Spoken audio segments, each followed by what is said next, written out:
filed a suit against the school system in Little Axe, Oklahoma in 1981. In the fall of 1980, her children started talking about something called the Sunshine Club, sun spelled S-O-N. This was a Christian group that met every Thursday before school started in the junior high. The club was started by a teacher who said that Jesus had appeared to her in a vision and commanded her to save all the children of Little Axe. Now, Little Axe is about 2 hours away from Tulsa, Oklahoma, which is where Oral Roberts famously saw the 900-foot Jesus floating above the city. We don't know whether the teacher saw the 900-foot version or just the normal version, but there were a lot of problems going on here. First of all, the teachers in the school were constantly encouraging the kids to attend the meetings and would actually question students who didn't attend, asking them why they weren't there. Secondly, the school buses picked kids up much earlier than they needed to on Thursdays, so that the kids who wanted to attend the Sunshine Club meeting could be there.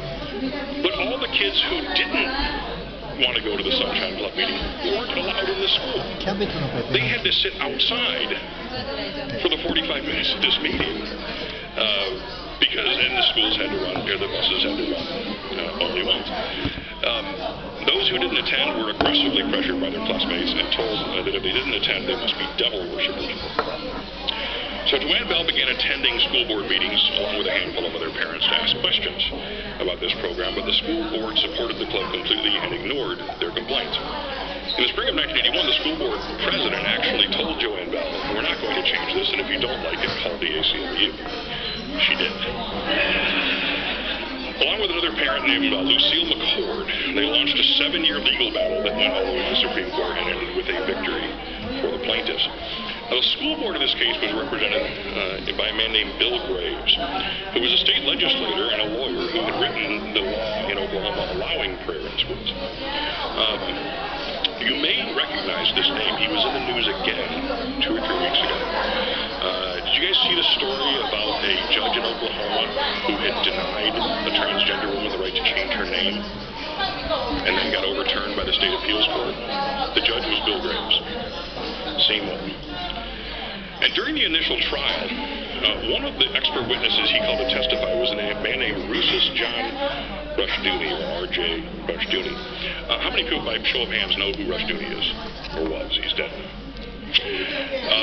R.J. Rushdoony is the godfather of Christian Reconstructionism, which teaches that the whole Bible, the Old Testament Mosaic Law, should be the civil and criminal law of the land, and that Christian theocracy is the only legitimate form of government. Bill Graves is also a Reconstructionist. And though they both argue that there was nothing wrong with the school teaching Christianity, one of the principles of Reconstructionism is that public education is an evil thing and should be abolished. The law that they want to institute includes stoning to death for adulterers, unruly children, blasphemers, witches, those who use the Lord's name in vain, women who aren't virgins on their wedding day. Very, very charming. There's a man named Gary North, who is Rushdoony's son-in-law and now the most prominent leader of the Christian Reconstructionists. By the way, he is also the curriculum director for the Ron Paul curriculum. He used to be Ron Paul's chief of staff in the 70s. Gary North wrote an article defending stoning, in which he argued that one of the great benefits of using stoning as a punishment was that it was so cheap. There are rocks just laying around on the ground everywhere. Gary North also said this, and when I first found this quote, I doubted it. It's such a perfect quote for using against them that I thought, this can't be real. Anybody who's on Facebook, you know the memes that you see constantly, and most of them are complete bullshit. So I went and looked this up and found the book that he had written. This is an actual quote. He said, "So let us be blunt about it. We must use the doctrine of religious liberty to gain independence for Christian schools until we train up a generation of people who know that there is no religious neutrality, no neutral law, no neutral education, and no neutral government. Then they will get busy in constructing a Bible-based social, political, and religious order which finally denies the religious liberty of the enemies of God." So while all this was going on in the courts, the community and the school system was treating the Bell and McCord families exactly like North and Rushdoony would want them to be treated. The suit was filed in May of 1981, just before the end of the school year, about 3 weeks before the end of the school year. Joanne Bell's son was set to receive 7 of the 9 end-of-year academic awards from the junior high school. And for the first time ever, they canceled the award ceremony so they wouldn't have to hand him these awards. And they just put them in the mail. A couple weeks after the lawsuit was filed, this is where it really gets horrifying. Someone calls it a bomb threat to the school. And she gets a phone call, like any parent would do, jumps in the car, heads down to the school, find out, make sure her kids are safe. She pulled up into the school parking lot, started to get out of her car, and a school employee by the name of Corinne Spurlock grabbed her by the hair, pulled her out of the car, smashed her head up against the roof of the car several times. All of this time, the elementary school principal was standing about 15 feet away watching this and doing nothing. After a few minutes of watching this woman get beaten, the principal said, "She's had enough. Let her go." Spurlock pleaded guilty to assault. She ended up with, Joanne Bell ended up with a concussion, a sprained shoulder, about half the hair in her head, side of her head ripped out. Spurlock pleaded guilty to assault but was not given a jail sentence. She was given a fine. Not only did the school not fire her, they held a fundraiser to pay her fine. And then things just get worse. Her kids were called communists. They were physically threatened. Parents refused to let their kids be friends with the children of the plaintiffs. Lucille McCord's son had an upside-down cross hung on his locker. One of the things in this, and this is one of the things I found in a whole bunch of these cases, is animal abuse. The McCord family raised prize lambs for the county fair, and someone slaughtered one of their lambs. I find that rather ironic. That people who follow someone that they refer to as the Lamb of God would slaughter a lamb for this. Things weren't any better for the Bell family. Jason, who was in 5th grade at the time, probably got the worst of it. One day during morning recess, someone pushed him off the swings and he broke his arm. The principal of the school, the same one who had watched Joanne Bell get beaten by a school employee without doing anything about it, took Jason into his office and made him sit there all day. He didn't call Joanne Bell. He didn't call the hospital. He didn't get the kid treated.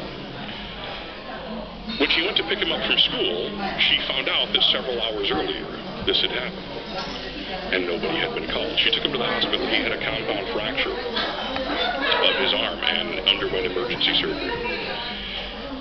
The threats kept pouring in. Every time the phone would ring, they would panic. They received threatening letters telling them, "We have ways of getting rid of people like you." Many of those letters threatened to burn down their house. Both Joanne Bell, and I find this really creepy, both Joanne Bell and Lucille McCord received their own obituaries in the mail. For some reason, that just really creeps me out. Now, on September 19th of that year, Joanne Bell's obituary nearly came true. The Bell family had gone to a football game in a neighboring town that their son, who was then in the 9th grade, was playing in.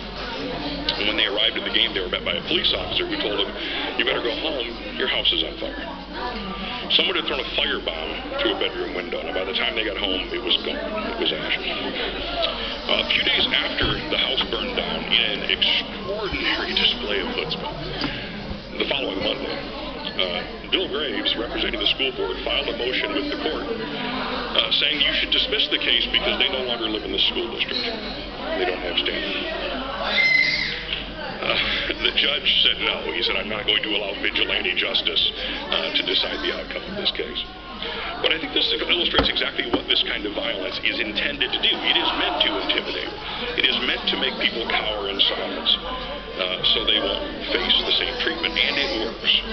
In that very case, there were originally 4 sets of parents who were plaintiffs in the case. 2 of them dropped out. One of them was a woman named Carly McGuire. She was one of the first plaintiffs in the case. She dropped out after her phone rang one day and she picked it up. And there was a little girl's voice on the other end of the phone. And it said, "Mommy?" And she pretty quickly recognized it wasn't her daughter's voice. And then it was replaced by an adult voice saying, "Next time it'll be your daughter." And the next day she dropped out. Who can blame her? Now, the trial itself was fascinating, especially the witnesses called by the school in their defense. One witness said that if we didn't teach Christianity in schools, the nation would descend into fascism. They called a man named named Dr. Paul Schmidt, who's a Christian psychologist, who said that the things taught in church were losing their power because they weren't being reinforced.